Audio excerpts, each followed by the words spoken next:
How to add a box shadow to your designs in Figma in just a few easy steps. Let's get started. First, choose the shape or element you want to add a box shadow to.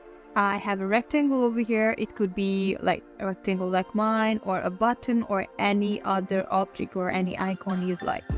So the next step would be you have to head over to the right hand properties panel. Just before that, make sure you have the rectangle selected, and once you've selected this blue line, as you can see, this is how you can determine it has been selected.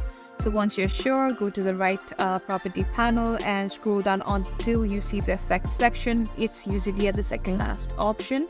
You have to tap into the plus icon over here, and now you can add effect, like select the drop down shadow from the drop down menu, and you can customize shadow settings, like you can adjust the X and Y's offset, like you can see over here, and you can either like choose the blur and spread to get the perfect look.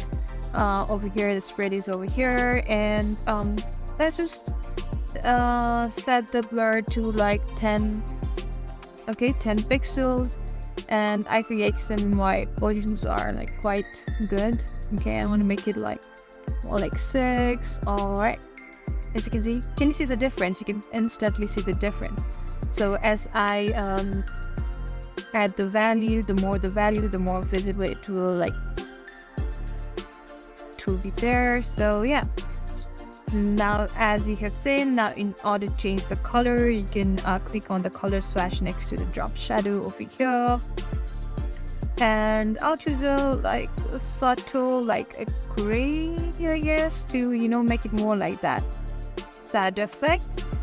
And okay, let's see, there you have it. You successfully added a box shadow to your shape in Figma.